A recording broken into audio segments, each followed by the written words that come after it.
Hi guys, welcome to another Final Cut Pro tutorial. Today I want to explain about all the tools in Final Cut Pro and to my understanding of what they all mean and represent.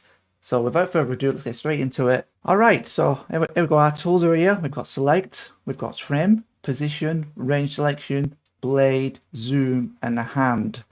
And do you know what they all mean?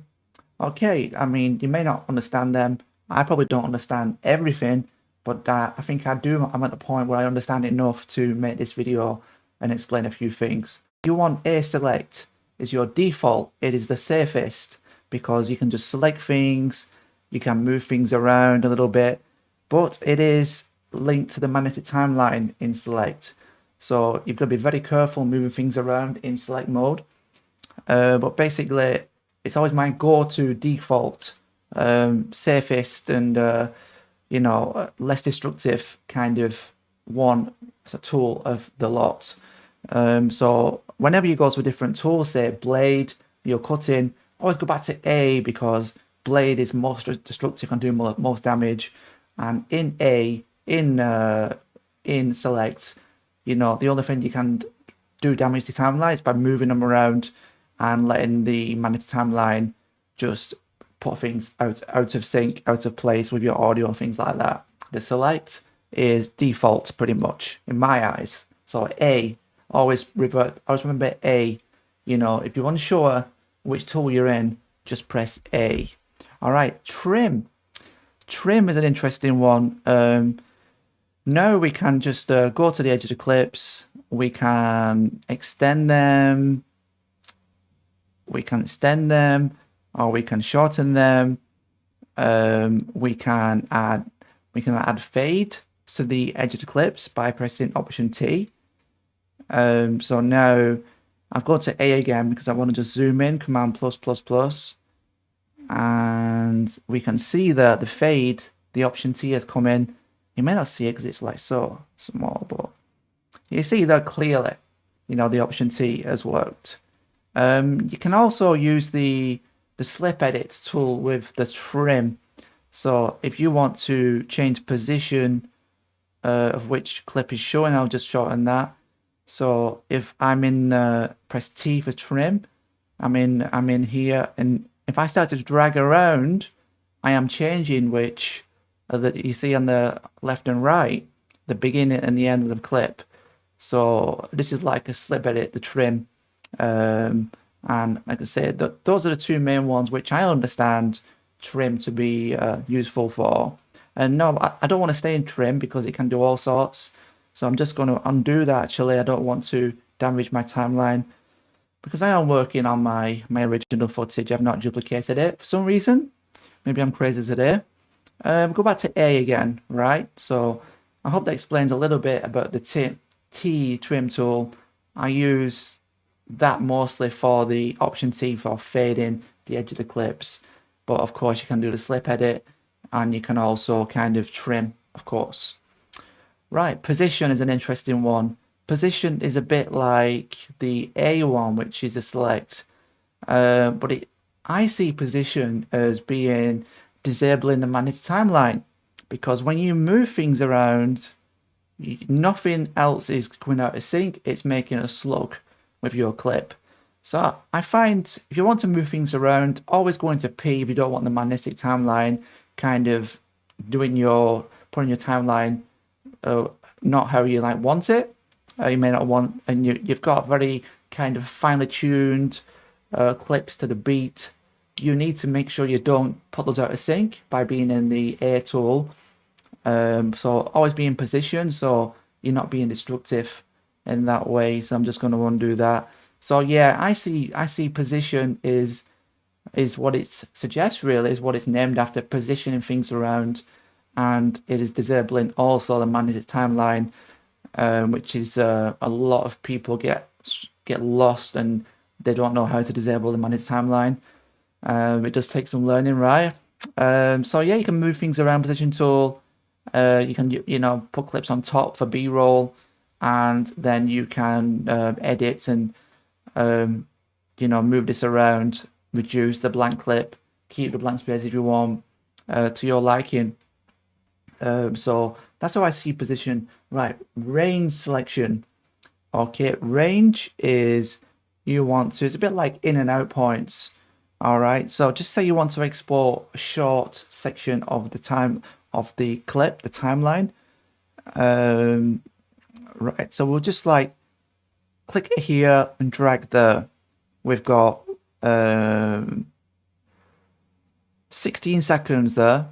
Just say we want to export that as a file on its own, this section, 16 seconds. I'm just going to go to A because I don't want to click. Actually, I've lost the range. So you can press the R button for range, and you can just say I want to select this and export this. So now it's selected. If you go to the export settings, you can just export this. It'll export this small section, which is saying it's 3 seconds long, right? Rather than the full timeline. So that's how I understand the range. All right, and I think that's as far as I understand it. I'm sure there's probably more you can do with it. But yeah, it makes sense, right? Right, the other tools, we go to the blade, right?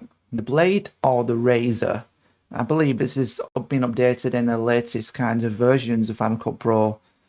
But yeah, basically it's a cut. It's a cut, right? It's a blade.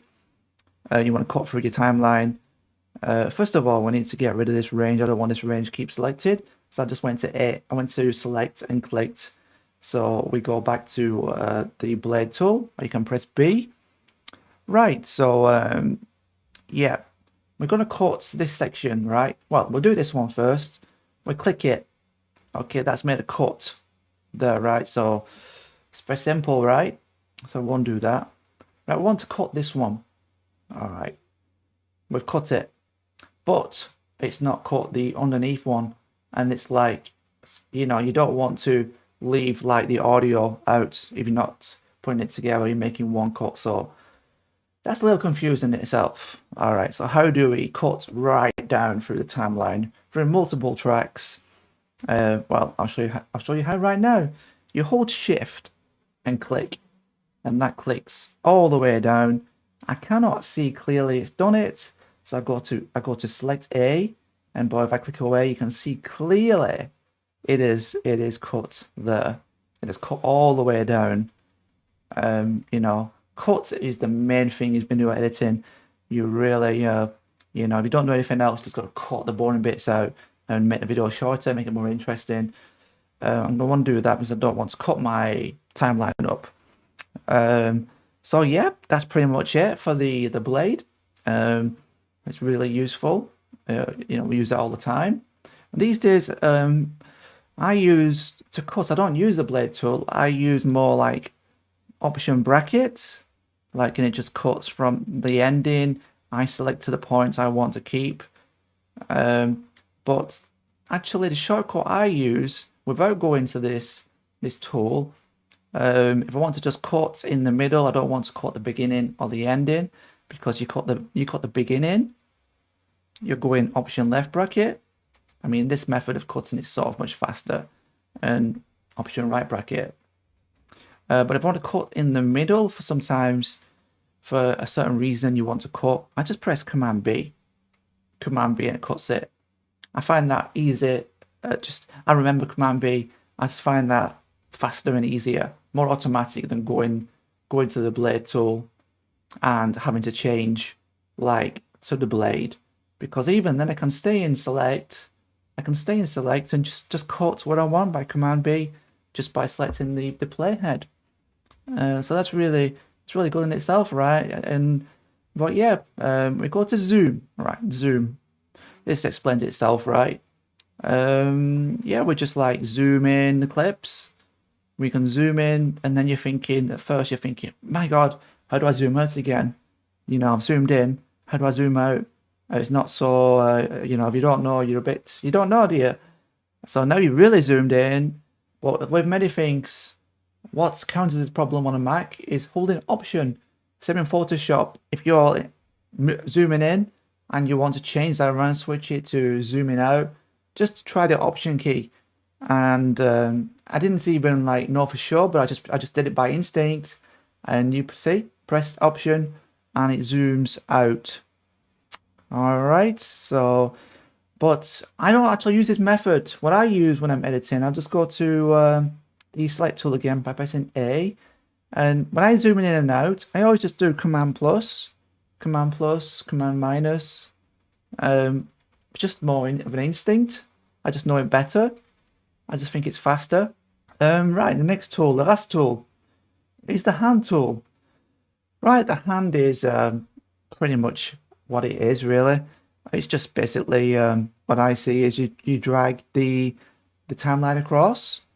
You know, sometimes the thing is with Final Cut Pro, unless you've got a trackpad, going across can be a bit tricky, because when Final Cut Pro is playing the track, let's just try and show you.